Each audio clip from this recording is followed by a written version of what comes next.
Apple a lansat recent Apple Watch Series 10, iar toată lumea întreabă, merită upgrade-ul?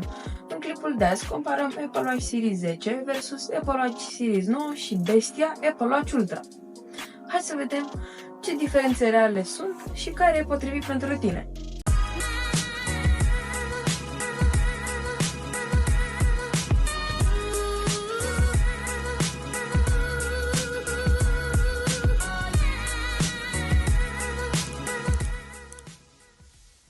Hai să vorbim despre design și materiale. Apple Watch Series 9, clasic Apple, cu forme familiare, carcasă din aluminiu sau oțel inoxidabil. Series 10 este mai slim, ecran mai mare, margini subțiri, aproape fără ramă. Practic, Apple s-a uitat la Series 9 și a zis, hai să-l facem 2025 ready.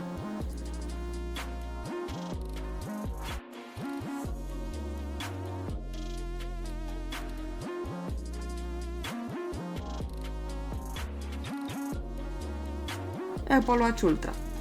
Titan, robust, făcut pentru cei care urcă pe munți, se dau cu parapanta sau pur și simplu vor să impresioneze colegii de la birou.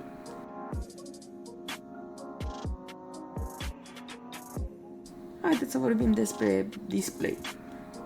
Series 9 are un OLED cu Always On Display și este foarte clar. Series 10, tot un OLED, mai luminos, mai spațios și simți diferența când citești notificări.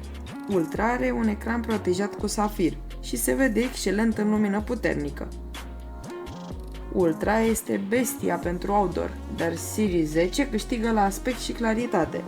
Series 9 e încă decent, dar pare că are un an în plus, dacă știți ce zic. Acum, performanța. Series 9 are un chip S9, decent, fluid, nu te lasă la greu. Series 10 are chip S10, dacă nu v-ați prins. Este mai rapid și mai eficient. Ultra, surpriză, vine cu chipul S8. Da, e mai vechi, dar bine optimizat. Acum, haideți să discutăm un pic despre funcțiile smart și funcțiile pentru sănătate.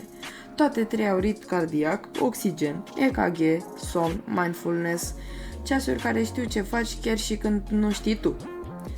Series 10 adaugă Vitals, un fel de panou de control pentru sănătate. Dacă vrei ceva care te încurajează să mergi pe jos 10.000 de pași, toate sunt bune, dar dacă vrei să cobori în adâncuri sau să te pierzi în pădure, Ultra e ce trebuie. Baterie. Series 9 și Series 10 au între 308 și 327 de mAh. Țin cam o zi, maxim 2 cu power saving. Ultra are o baterie mai mare, de 542 de mAh. 36 de ore standard și peste 60 de ore cu low power. Toate rulează WatchOS 10, dar Series 10 vine cu funcții exclusive datorită hardware-ului nou. Navigarea e fluidă, design nou, aplicații noi pentru sport și sănătate. Integrarea cu iPhone este impecabilă, dar doar dacă ai iPhone. Dacă folosești Android, ei bine, ceasurile astea nu sunt pentru tine. Sorry. Series 9 costă în jur de 340 de euro. Series 10 este un pic mai scump, aproximativ 450 de euro. Ultra 610 euro și urcă dacă vrei curea de scafandru de lux. Așadar, tu ce alege? Spune-mi în comentarii dacă ești Team Series 9, Series 10 sau Ultra. Și nu uita să dai like, subscribe și să activezi clopoțelul pentru mai multe comparații. Salut!